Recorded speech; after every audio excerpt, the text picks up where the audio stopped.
It's Spoilerin time, ladies and gentlemen. If you're looking for Cordkillers, you've almost come to the right place. We do that too. Cordkillers is the show where we tell you how to watch what you want to watch. And this is the show where we've watched the things we want to watch and we talk about them. Today we'll talk about Justified episode 4 of season 5, The Young Pope episode 3 of the first season, and the return of season 2 of The Expanse. I'm Tom Merritt. Brian Brushwood, how excited are you on a scale of 1 to 6? I'm the winner of the movie draft. I proclaimed a month before it's decided. Between 1 and 6. It's also true.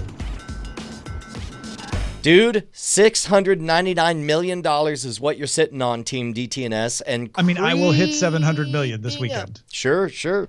Meanwhile, I've got $537 million. I am $163 million behind you. And I'm, I don't know. Do you think I'll be able to make up $163 million with... I mean, how can you possibly make it up with 50 Shades Darker? Well, only if I had the help of John Wick Chapter 2. Those two alone can't possibly bring you over. Thank goodness you don't also have Logan. Oh, wait. Oh, man. So excited about Logan. Logan's going to make all the money. It's going to break all the records. And this is going to be the biggest. I think I'm on track to probably have the biggest winter movie draft total of all, in the history of the game. Now, here's the thing. You are going to get that. And you should win this with the lineup you amassed. I am, however, pleased by Resident Evil: The Final Chapter, making 22 million. That's better in this week than I would have expected. I am not expecting Collide, which is the third movie in that slot, as my other two movies kept getting canceled, to do anything worth talking about. But I will say, all of you, don't go see Logan, see Collide. No. What are you crazy? Why would you do that to somebody? You're crazy. It's going to be an amazing movie. Oh, no. That would be a horrible thing. By the way, Resident Evil. Logan looks amazing. Resident Evil at $4, not a bad purchase. $22 million. It's number 9 out of all of the best values. My guess is that it's going to ease up. It'll end up being like one of the top 5 purchases of the entire game. It'll probably top out around 40, I think. It's got a devoted following, which is why I liked it at $4 as a padding to my inevitable Rogue One victory, which was, as I have said before, undermined merely by other people not bidding. How mad were you at all the other players? You're just like, you're letting him win. What are you doing? When you got your 5th movie and I saw how much money you had left, I was like, oh no, like he can still outbid everyone now. Like, this is ridiculous. It was a fun draft. It was really fun draft. No, that's what makes it fun, is all that kind of stuff. So anyway, yes, coming out this week, 50 Shades Darker, which is Brian's movie, and the Lego Batman movie, which will do very well for Mikey Newman. He is unfortunately not in anything but last place with 154 million, but this will lift him out of last place, I would think. Yeah, man. And then you also have John Wick Chapter 2 coming out this weekend. Yeah, which, by the way, I never saw the first John Wick, but I loved everything I heard about it as a very simple action movie. It's got a very dead simple premise, and if it's more of that, then if I can get a kitchen pass, I'd love to go see it. John Wick Chapter 2. Wicker than last time. The Wicker Man. It's Wicker Man. All right, let's move into talking about the return of The Expanse. I was so excited for this. I'm a big fan of the books, and this throws us into two things that are interesting as a book reader. One is being introduced to Bobby Draper earlier than we meet her in the books, and in an entirely different scenario. I think she's great. I love the casting. And I had forgotten just how Martian she was back in the early days of this. And she's like super like Martian patriot, which is fantastic. And then we also get to see what happens after the events of Eros Station with the proto-molecule. And we get right up to the end of Leviathan Wakes in these first 2 episodes, which kind of run back to back, where Miller makes that fateful decision that he is going in on the infected station, on the station they're storming, where they think the proto-molecule is being held, but he's not going with Holden. He's going to go on his own. Real quick, which one is the alcoholic, Miller or Holden? That's Miller, Detective Miller and Captain Holden. Yeah, got it. Okay, so damn, it's fun to, this world really is enchanting because as we talked about on Cordkillers, it's so believable. It's so just around the corner. You can grasp what it is. And perversely, I enjoy the show so much because of this perverse nostalgia for the Cold War. Like this is a Cold War story with Earth, Mars, and the Belt. It's a three-way Mexican standoff, and there's something terrifying and huge about it. The whole first season, I don't think with the blue goo, the crystals, they ever intimated that it was extrasolar, the extraterrestrial alien stuff. This is the first time, of course, they're conjecturing, like, is this an alien weapon or is it a human weapon or what? Yeah, and it's because they intercept that message where the guy talks about it, calls it the proto-molecule for the first time. That's where they start to go, hey, I guess this stuff really is alien. Yeah. I'll tell you what, though, I'm actually, I know I should be fascinated by the idea of an alien proto-molecule. Instead, I'm just really fascinated by the relationships between the characters that have been established. Seeing Amos and Miller or Holden? Detective Miller? Miller. Captain Holden, Detective Miller. Right. Seeing Amos and Miller face off was delightful. And watching... what a loyal lapdog he is, and seeing Holden, Captain Holden, yeah. Jumping some bones was good. That was a sexy moment. Yeah, man. Yeah, and that's one of those moments too. As a reader of the books, where I'm like, oh, good, now I can start talking about Naomi and Holden because they finally kissed. Yeah. Well, and not for nothing. I don't mean this as any kind of criticism of The Expanse, but I compared it during the show to Battlestar Galactica, and I think Battlestar Galactica was inherently sexier and more human than The Expanse is. But The Expanse is an intellectually stimulating enough environment that I really love being there, and I don't mind seeing the characters be moved around more like chess pieces than Battlestar Galactica, where they were really very viscerally living, breathing humans to me. Even the Cylons, right? That was the one moment where it kind of crossed into that very human territory for me, and it felt sexy and visceral in a way that I hadn't seen from the show before. Yeah, and I think that makes sense because in The Expanse, none of these characters have a lot of time. They're not, there's no shore leave. There's no standing around waiting to get to the next thing like on Galactica. So there's just fewer opportunities for those human moments. And I'm very interested to see how they handle the weaving in of that as it begins to happen. I also love your comparison to this as the Cold War, where you basically have the UN, Earth, and Mars. Those two, the UN and Mars, and the belt sort of as you could think of it as Southeast Asia, or you could think of it as the Middle East, but it's Cuba. It's that mid. It could be Cuba. It's that middle ground small thing. Well, it's not Cuba because Cuba was allied, right? It's that area that's like, we're not really allied with either one of you, but we are going to play you off against each other whenever it is convenient to us. Yeah, not that he has a dog in the fight, but Tensor Guy in the chat says that the belt is definitely Central America, which would make sense for him to say since he's from Central America. From Central America, but that works. That works too, right? So yeah, it's a fascinating chess game to watch. It's a really cool crew that's on the Rocinante, and I'm curious from your perspective. Now that the crew has formed, right, and they've gone on a mission at the Eros station and survived it together, and they're sort of welcoming Miller into their fold, does it feel like a crew yet to you? Oh, absolutely. As a matter of fact, it felt so like the relief as a viewer was palpable to see finally the Avengers come together, which, to be honest, is, if I have a criticism, is that it wasn't fun for me, now that the Avengers have assembled, to watch Miller suddenly just like, anyway, I'm going to go on this other mission by myself. That was a fun 20 minutes. And I was like, No, you guys, you're finally a team. What's going on? And that's the right reaction, because that's the reaction Holden has, which is like, dude, I just let you into my crew. And that's how you thank me, Miller? And Miller is kind of a misanthrope, so it makes sense. Yeah. Meanwhile, I do like aesthetically that they've kind of let, and this, I suppose this is true for two reasons. One is realistically They basically aged Miller a bit, right? In that they let his hair grow out. He's not trying to be fashionable. They let him get a scraggly beard with lots of gray in it. And on the one hand, it gets you closer to the actual age of the actor portraying him. But on the other hand, it also portrays or reflects the grizzled, frustrated, wounded aspect of Miller, because we have that scene where he's talking about his friend who died, who got shot by Amos and so on. I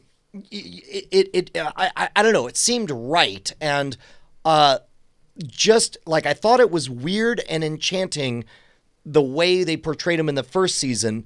I like this more You know what it reminded me of? Again, I'm going to compare it to Battlestar Galactica. It reminded me, as painful as it was to see the XO have his eye plucked out, spoiler, suddenly it was right to see him with an eye patch for the remainder of the series, right? Yeah. That's kind of how I feel about the way they aged Miller in this. Well, and there's a good motivation for that, which is he and Holden both are going to have to undergo cancer treatments for the rest of their life because they got exposed to radiation. Holden grew up on Earth, had pretty plum assignments in the Navy and then even on the water hauler afterwards. So he's pretty healthy and he's younger. Miller, on the other hand, grew up on the belt, not as good of a nutrition profile and a little bit older. And so his body just isn't going to hold up as well. Well, and I didn't mind the MacGuffin of, hey, here's a cancer cure, blah, blah. It felt kind of painful and a trade-off when they casually mentioned, by the way, you're sterile. You'll never have kids. Like, for some reason, even though it was clear neither of them wanted children, like, I felt like that wasn't an unjustified trade-off. Like, I didn't feel like it was a random wipe the slate clean that it might have been in another show. It felt like, okay, those are considerable stakes. And now I feel like both of these characters are to some degree damaged goods, which makes this situation all the more believable and relatable to me. The other thing I'm curious about is what you think of Bobby Draper, because, again, knowing her character, I'm excited to see her.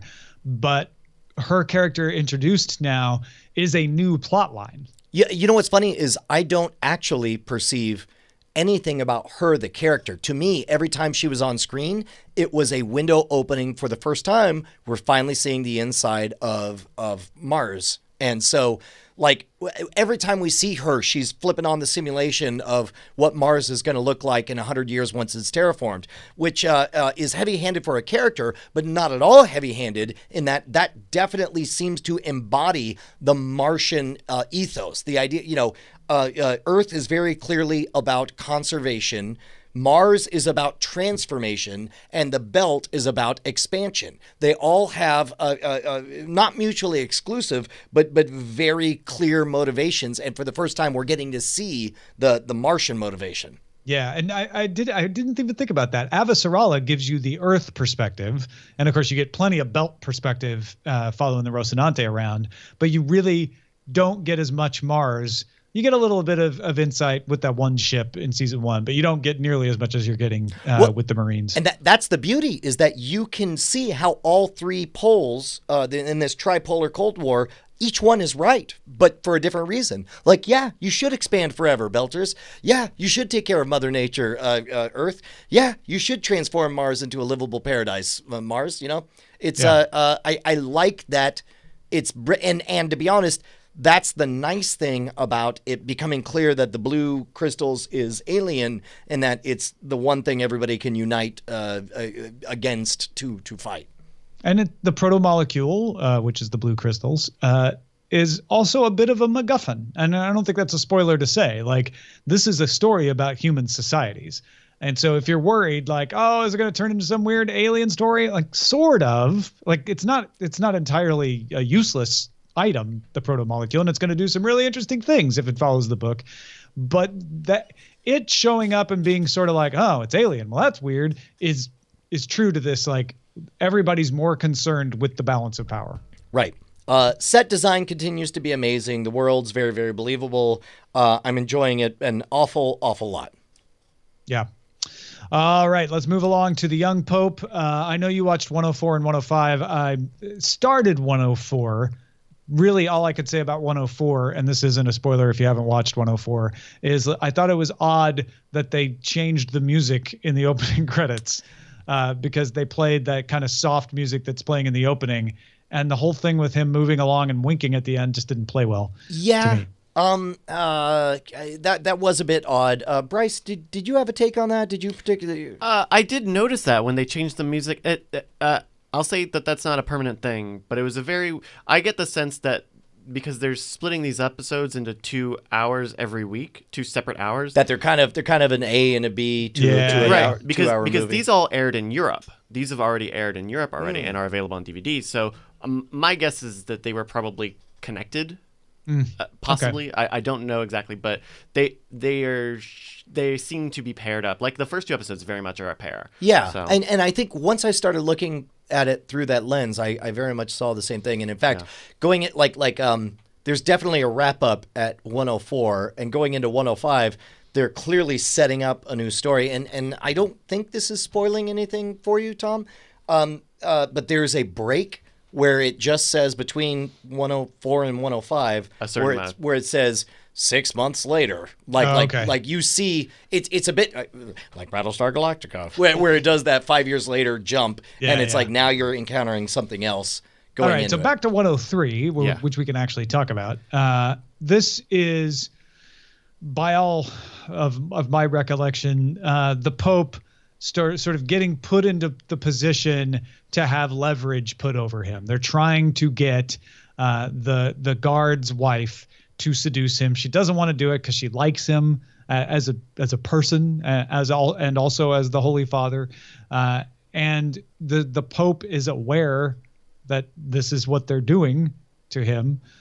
So it's a really interesting episode of maneuvering, even if it doesn't feel to me like a lot happens. It again, and this may be part of that, like this is the first of 2. In 104, I may get, the hammer dropping on all of this stuff, and it'd be much more satisfying. Yeah, I think it will. And again, apologies if this is shaping your experience at all, but 101, 102 is really, who is this guy? Why should we care? Let's set the chessboard.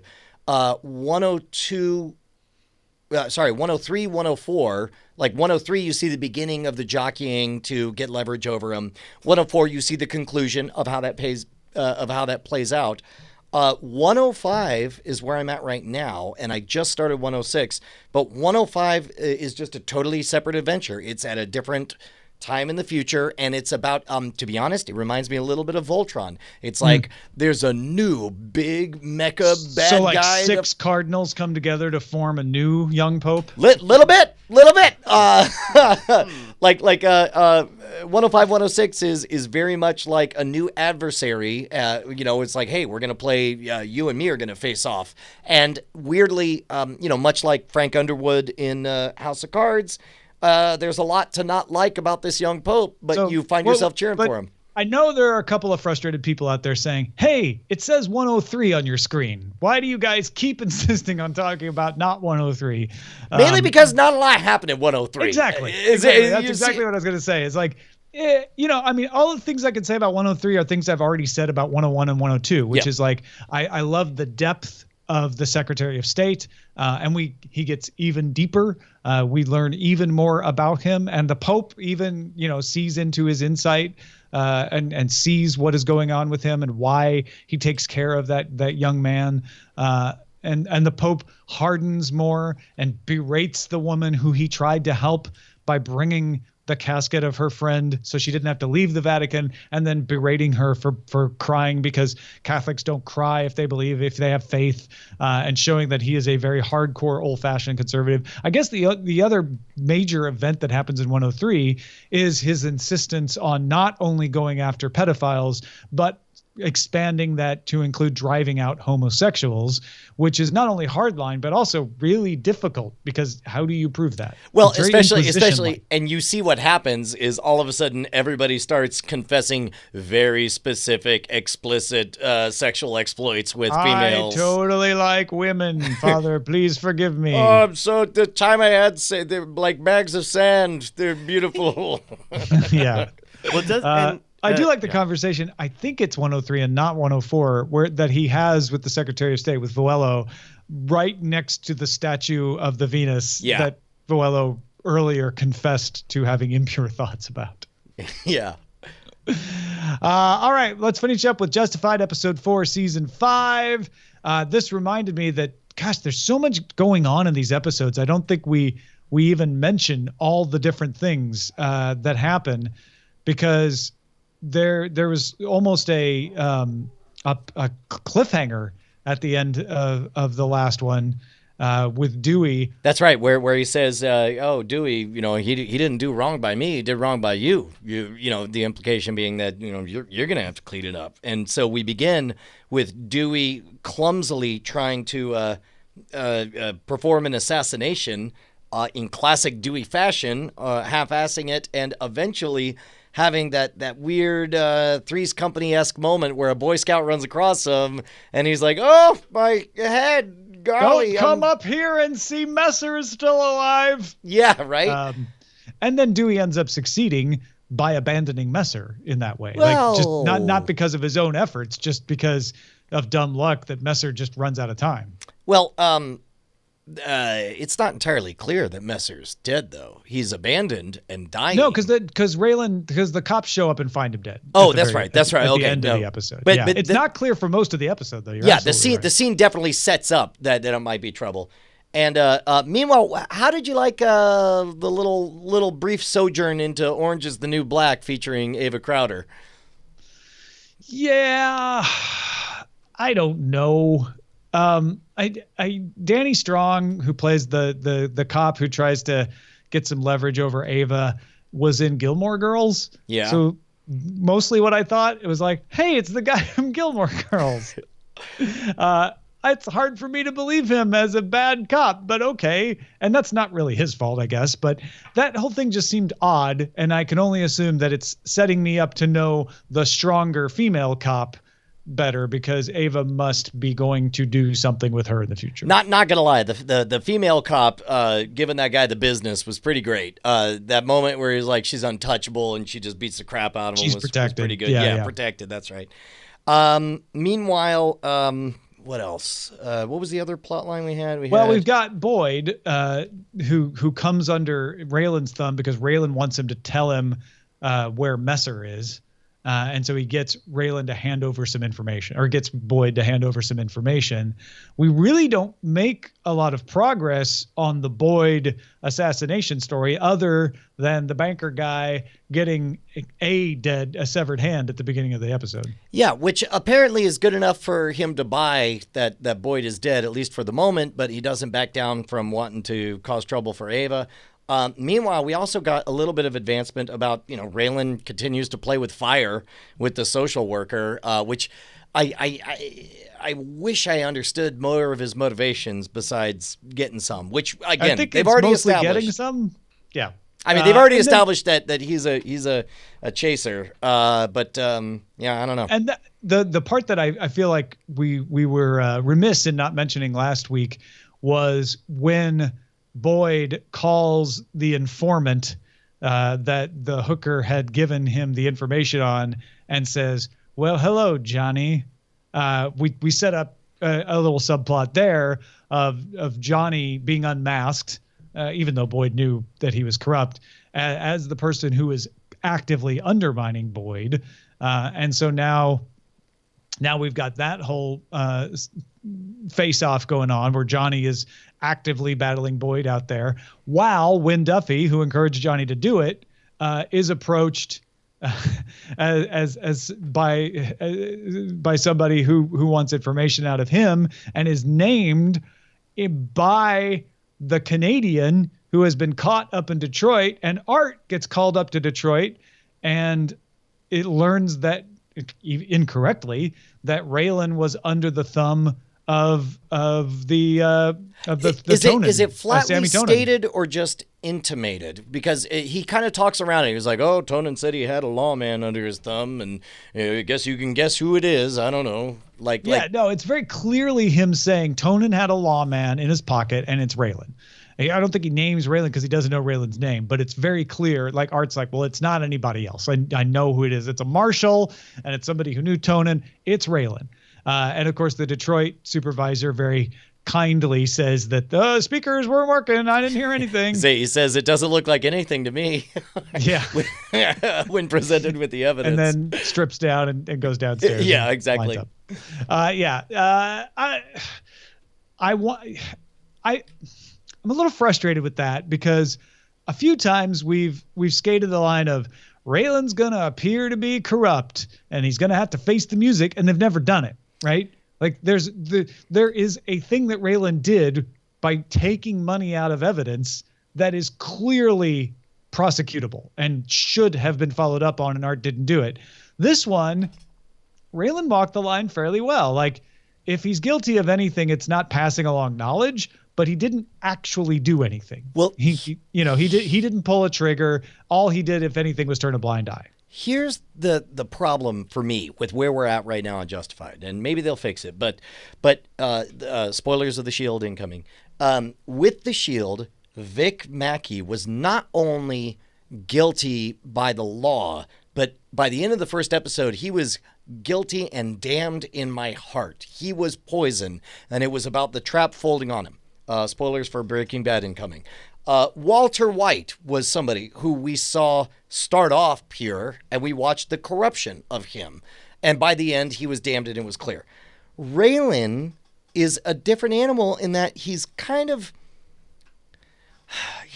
a teenager. I'm watching him play with firecrackers, and I'm kind of shaking my head like, you shouldn't do that, Raylan. But I don't feel strongly like the police need to take him down like I did with The Shield, and I don't feel like he's a good guy gone bad like we got with Breaking Bad. And so I find myself kind of, unfortunately, not overly invested. Like, I don't know, be kind of cool if he got arrested, went to jail. I mean, he certainly broke the law enough times. Yeah. He certainly definitely is guilty. And I'm not trying to say that Raylan didn't do something wrong when he turned a blind eye, but it's way different than taking evidence out of the evidence lockup. Sure.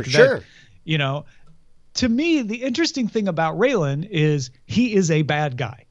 Like, he can shoot people and kill them, but he is a bad guy who has learned to control his inner bad guy in the service of being a good guy.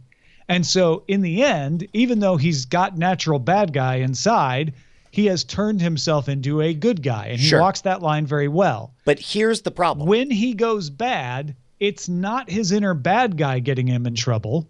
Whenever he shoots somebody, it's entirely defensible, right?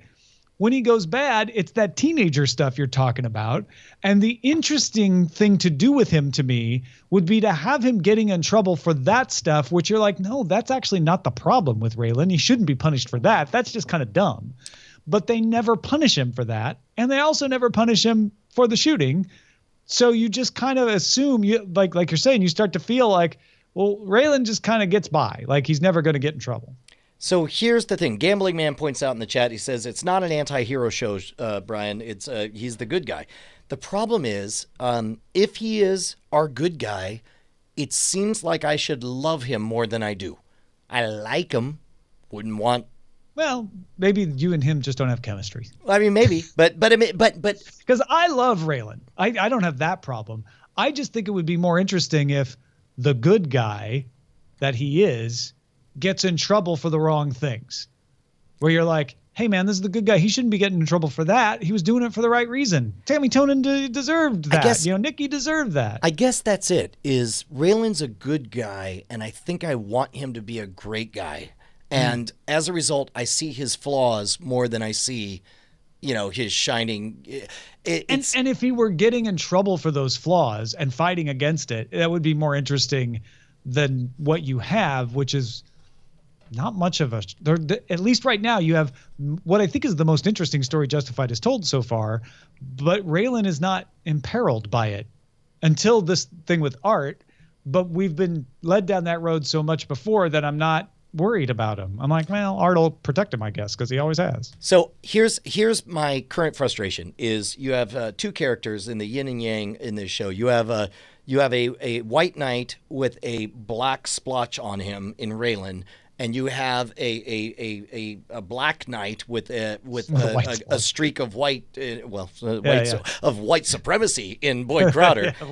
And I think Boyd is the more interesting of the two, which is unfortunate because clearly I'm supposed to be more interested in. Well, the bad guy doing good is always more interesting than the good guy doing bad. Sure. But on top of that, the good guy isn't doing anything that bad, and he's not getting in trouble for it. Yeah. Well, regardless, all of this, before you guys write your letters, we're not enjoying it. It's just we love to kind of deconstruct our own feelings of where we're at, and we're certainly going to continue to watch and enjoy it. I'm just surprised. Justified is a beautiful room full of beautiful furnishings, but there's one broken chair in the corner. So, of course, we're going to talk about the broken chair because the rest of the room's beautiful. Also, it's unfortunate that the broken chair is the main character. Like, that's problematic. It's the Barcalounder, and it really should be fixed. Yeah. All right. Thank you all for watching and letting us spoil your day. We hope we spoiled it in the best way possible. Thank you for supporting us at patreon.com/Cordkillers. You guys are the best.